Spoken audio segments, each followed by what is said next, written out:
we do have a quorum of 6 out of 10. So we will call to order the County Operations Committee meeting for Tuesday, November 28th, 12:32. And the first action item is the approval of minutes for October 12th, 2023, October 24th, 2023, and November 9th, 2023. So I need a motion to put those on the floor. Mr. Elsasser, and I saw Mr. Phelan's hand up early, so second. Any revisions, adjustments, corrections that we need to make? All right, seeing none. All in favor with the sign of aye? Aye. Those opposed with a nay. All right, those pass. We have 2 informational items as normal in this committee. So I'll pass it over to Administrator Sorrell, and he'll cover workforce and vacancy reports for us. All right, thanks, Mr. Chairman. For those of you following along in your packet, this is on page 6. This is the monthly workforce report. This is activity through the end of October. Top third of the page represents applicants and hires during the period and year to date. So you'll see that on the applicant side, we had so far year to date 205 positions posted. 25 of those were in the month of October, and how that broke out in terms of applicants. And then hires is on the right, just as a reminder, as we remind more for the listening audience than the committee, because you hear it every month. New hires in October don't always represent a position that was posted in the month of October, because sometimes, frequently, the hiring process takes longer than that. The middle third of the page represents the composition of our workforce and what those demographics look like. The bottom represents separations data. So on the bottom left, you've got employee separations. And we show resignations, retirements, or other. And then in the bottom right, we have the departments that had the highest number of separations during the period. Happy to answer any questions of the committee. Any questions from committee members on this report?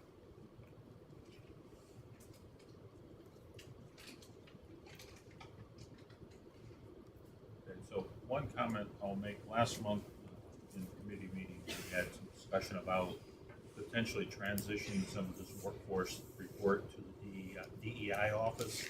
This seems to fit. Maybe Mr. Sorrell, if you want to just make a general comment on that topic. Thank you, Mr. Chairman. Apologize to the committee. That's something that we haven't been able to fully implement yet. So there's obviously nothing new to report this month as it relates to that. But obviously, we're working towards that, and ideally, we get that for reporting a month from now. Okay, thank you. Any other questions on this report before we go to vacancy reports? Any questions? Mr. Sorrell, go to vacancy reports. So you'll find that on page 7 in your packet. Again, activities through the end of October. And you can see, based on the report, the number of positions that we currently have vacant. It's running roughly, if I do the math, it's probably roughly in the 12% range or so. We've got 70 and a half positions out of 600. I'm sorry, the previous fill is 600, but you can see that we've got 78 and a half out of a budget of 73. So, roughly 12% or so vacancy rate. Happy to answer any questions here. Okay, questions from the committee on this report? I'd like to ask the committee maybe for some agreement or concurrence. We've had discussions as a committee on FTEs and open FTEs that have run for an extended length of time, 6 months or more. And last couple months, and especially last month, we did ask HR if they would be willing to look at a reporting system that would look at open positions that have been open more than a length of time. And Angela did work through that, and quite frankly, she met with myself, Mr. Sorrell, Shauna, and others on the complexity, I'll call it, maybe Angela could explain it, the complexity of our HR system across the county in tracking open positions, posted positions, filled positions. The system, in my simple terms, isn't really accessible for doing what we're looking for. And I'll stop and ask Angela if you have any general comments without going too deep on that. No, I agree. I mean, it's the data that we put in, so the pieces that we are tracking, we need to be able to pull it and actually give it in a usable fashion. It's just maybe not as quick and easy as, you know, to be able to report on that. So I think kind of we were looking at some ulterior options or other options to be able to kind of still be able to get you the information that you want and really kind of narrow it down to maybe it really is just a handful of departments that we're looking at. Okay. Thank you for those comments. So with that, great lead in. We've had now for well over a year this report of opens. I think we can identify probably a handful of elected departments and maybe department head offices that seem to run with opens for extended length. So my proposal would be, instead of churning and turning the data, would be to have a task team sit down with those elected officials or department heads and have a discussion. And we have a concern as a committee, and I think maybe speaking as a board, of how do we manage these FTEs? Are we communicating? And also letting that elected official or department head articulate their openings and why, and see if we can come to some resolution that makes sense for everyone. So with that, I've asked Mr. Phelan if he would partner with me to sit down in the next 60 days, by the end of January, be a timeline, to sit down with these elected officials and department heads who have had continual, what looks like in our eyes, opens, have those discussions, and then bring a report back to this committee, or an update back to this committee as to, did we come to a resolution, a better understanding? So I guess I'm asking for the committee's agreement that we take that approach instead of continuing to churn data. So does anyone have any hard objections to having a one-on-one or a two-on-one in this case? I've asked Mr. Phelan to partner with me, have those discussions, and then come back to the committee with some updates. Are we okay with that approach? Seeing no objections, we will assume that's acceptable. Mr. Phelan, thank you for volunteering to partner on this. Thank you. I think it's a good workforce activity for us to do and get this cleaned up. With that, Can I have one question just Sure. on that? Back to the report. yes. Remind me, I think those positions that are shown on here as vacant are budgeted in 2024. I mean, we've got, it's in the hopper to pay these people, correct? Correct. Yeah, they're budgeted for payroll, including the benefits that go with payroll in the budget.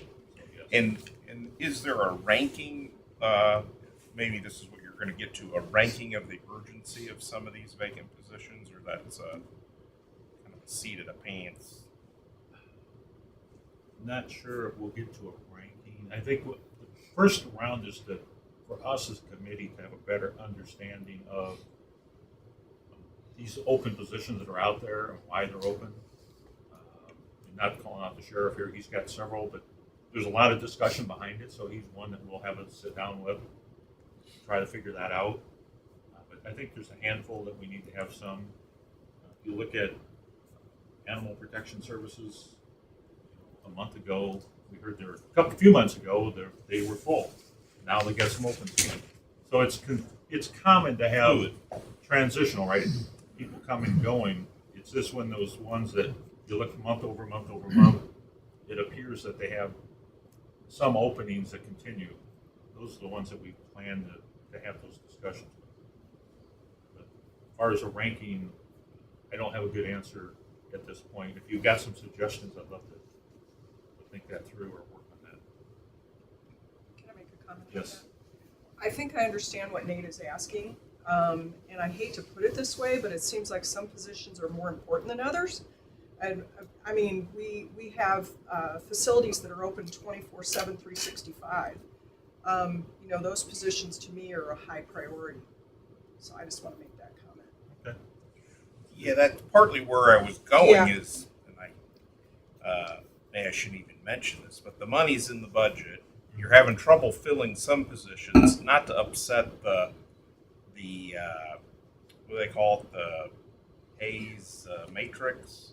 You know, yeah, that, you know, I don't know that we have a hiring problem. We might have a pay problem. So the reason you can't get employees might be because of your pay and your benefits. So if there were some urgent issues, could we tweak the Hay matrix like the health department was advocating to do for some nurses a few meetings back? So Well, and again, keeping in mind what is union and negotiated. yeah, So like the health department, that would be, when we were talking that was related to that health contract, to that collective bargaining agreement. So we would want to make sure that we're still following in line with, you know. yeah, I'm not those saying to, negotiations. but you know, that if you can't find workers, it's typically because they're going somewhere else to get paid more wages. So if the money was in the budget and you had some real urgency, could you do you like that shift? Do we have notations of that so that us laymen can know right off the bat, like which vacancies they are and which ones are union negotiated, which ones, you know, just to kind of prioritize things in that manner, maybe what things kind of gearing towards? I think those are all great questions. We need to use to prioritize and rank where we put our efforts. But I guess my first ask is the approach of let's try as a committee to better understand some of those, and some of those questions will be questions that we'll dig into when we do a sit down. Andy, do you have any thoughts? I know you. I would just say, like, I originally was vocal about it and curious about it because in my time I've seen departments that have the same number of open positions that they had when I came onto the board. So not necessarily where you're thinking about why. My question is, are they needed? Because I think there's departments that haven't suffered or had a lack of services provided by these open positions. And that's not saying that I'm in support of eliminating positions, but I think we need to understand, is there a need to put more of a focus on attempting to recruit, hire, and maybe that dives into what you're talking about. What can we do to attract? My general questions, though, all came from month after month after month across the last year of seeing there's a set number of positions that have not been filled, and are they needed? It's the most simple question I've come up with. Well, and those positions are fully funded, so it's taking money and we're putting it into a fund to fill those positions. If they're not going to be filled, is that the best place for that money to sit, or can we use it for more capital improvements or something else? The pessimistic side of me says that money gets squirreled away for something else, but I don't know if that's the case or not. Well, really, it starts. Where does it end up at if we don't use it? Well, great question. If you want to share that, or General fund. So if it's a, you know, so we've got, we'll take, you know, PCAPS and the health department. One's a general fund department, one is not. You know, so PCAPS, as an example, if there's vacancies or unspent expenditures at the end of the fiscal year, that reverts back to the reserves of the general fund. It is partially attributable as to why we have a sizable reserve in the general fund right now. Also, we've had really good revenue performance that has outpaced what we budget for revenues. On a using health department as the other example, non-general fund department. Same concept applies, but it doesn't go back to the general fund. It goes back to the reserves of the health department. It's fun. So, any revenues that we receive throughout the course of the year that outpace what we budgeted, plus any expenditures that come in under budget at the end of the fiscal year, always reverts in total back to the reserves of that fund. And Christian, I guess maybe I look at it, if the general fund, if the reserves come from the general fund to fund those positions in other areas, then the reserves, the unspent surplus should come back. I guess it's my perception. If the funding for those departments, like the health department, comes from grants and other sources, not general fund, then it makes sense that those reserves stay with where the grants, because we can't take grant money from the health department and go, oh, we found money to run the sheriff's department. It doesn't work that way. But so if it's the prudent spending of the Board of Health based on the property tax levy you've given them for the last decade is partially why we're using $4.7 million of their reserves to partially fund the HHS project. We were able to build up those reserves. So if Department X has a position that hasn't been filled for 6 months, are they allowed to spend that unspent money on other things in their department? So under your personnel policies, they can move money. Under your financial policies, not your personnel policies. Under your financial policies, they can move money not in between buckets, but within individual buckets. So there's a bucket for personnel, which would include full-time, part-time wages, overtime, if it's applicable, the employer's share of health insurance premiums, and other related expenditures. IMRF and FICA contributions are not included in that calculation because those are in separate funds, not in individual departments. And there's a commodities bucket and a contractual bucket, and in some instances, a capital bucket within those departmental appropriations.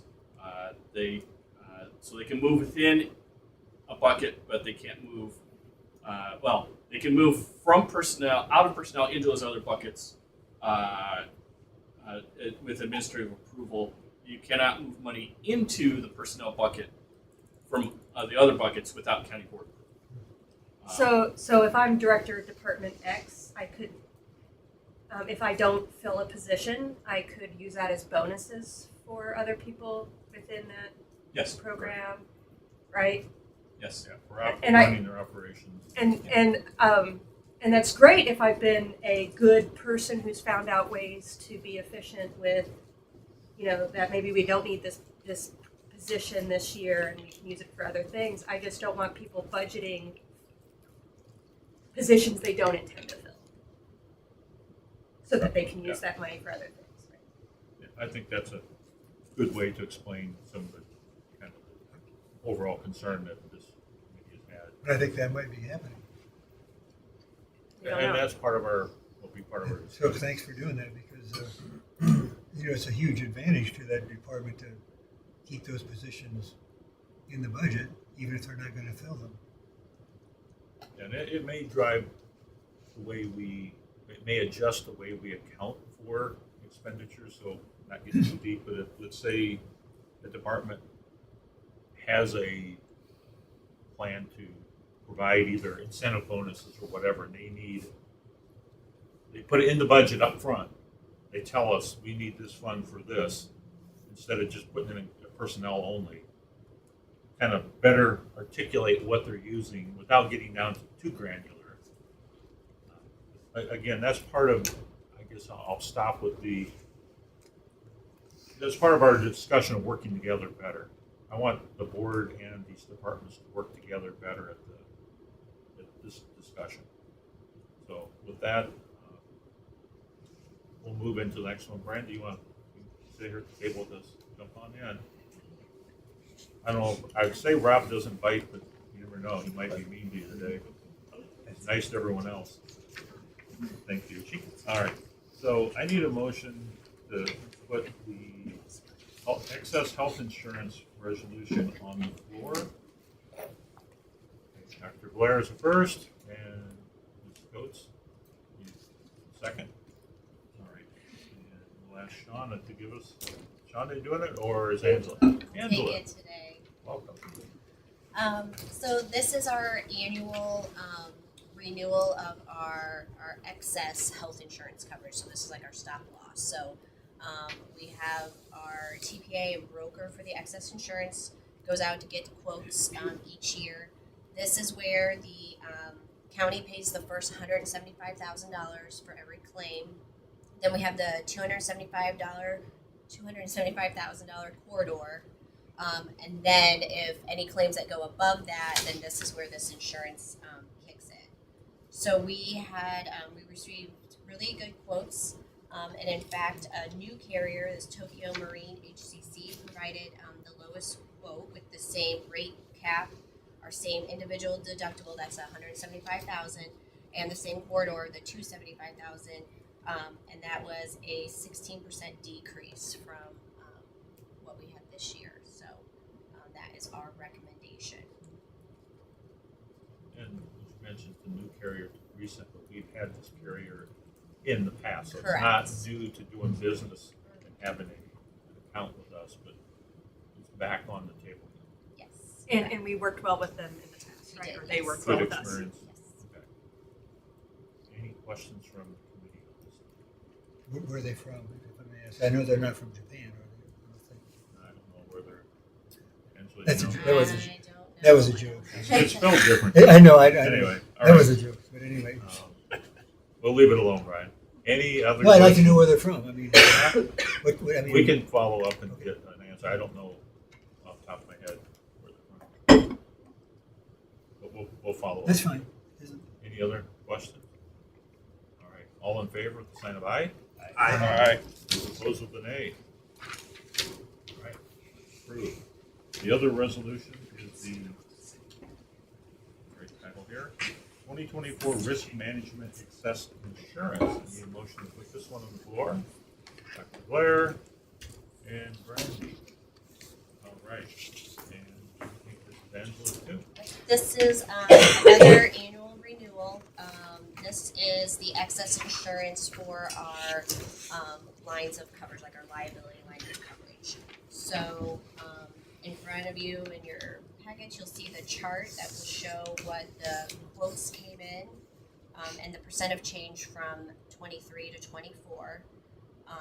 Overall, it is a over 13% increase, and that is mainly again due to obviously property. When you have a lot of, not that we had a lot of property claims, but just within the industry, when they look at all the different types of insurance claims that come in, that increases everybody's premiums. But we were able to, this also includes a $2 million coverage now for our cyber liability. The last 2 years, we've only been able to get $1 million, and so this year now with the duo authentication, and we actually had a meeting with IT and the carrier, and they were really, pleased with the plans that we had going forward with the IT improvements. So we were now able to get then a $2 million coverage. Any questions on this? Any insight as to why the active assailant premium went up? So just again, trend-wise, the increased premiums for that just overall, they had said had we not secured this last year, we probably would have seen anywhere between like a 40 and 50% increase. Like that's kind of what the going rate is now for getting that type of coverage. And it doesn't matter how many officers we have housed in schools, correct? It's just the blanket Yes. for county. Question. Any other questions on this? Well, just to give you an idea, in Florida, it's because of the hurricane, all the property insurance has gone up 40 to 80 to 100%. So, but I mean, that's a separate issue. But I think it's, for some reason, people get on the bandwagon. I think when they hear something happening in one area, and maybe it gets exaggerated a little bit. So, but we are getting more this time, as far as and it's a 3-year guarantee, so that's a good thing. That one's just the crime coverage. That's It's the crime. 3 Oh, that year. was just a Yep. crime. Okay. No further questions? Ask for a vote. All in favor with the sign of aye. I Those opposed with an A. That one passes. Just to follow up on Mr. Elsasser's question of the other carrier for excess insurance excess insurance, that company that we do business is based out of Houston, Texas, but their corporate offices are in Europe, not in the Far East. Okay.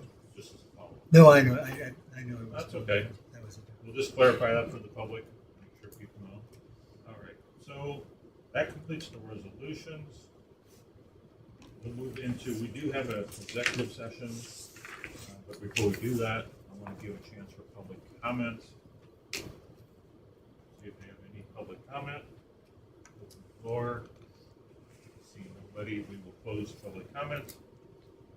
Also miscellaneous, any miscellaneous items for committee members to share. Maybe if you have time, try to make it down to the Greater Peoria Farm Show today, tomorrow, and Thursday. I think it's been going on for 42 years, and I think they actually opened the Civic Center with it, Wow, according to what I heard on the news this morning. okay. So free donuts and coffee, or if you go early in the morning, you don't have to be a farmer. So. Great. Any other? And then I did want to say that I went to the Bradley game the other night. They have an amazing team. Bradley's undefeated so Yeah. far. They're better than last year, I think. Gotta cheer on the locals. All right. With that, we'll close miscellaneous. I need a motion to move into executive session for the purpose of labor relations. Mr. Renault and Dr. Blair, all in favor with the sign of aye. Aye. Those opposed with an A. All right. Move into executive session here in just a minute.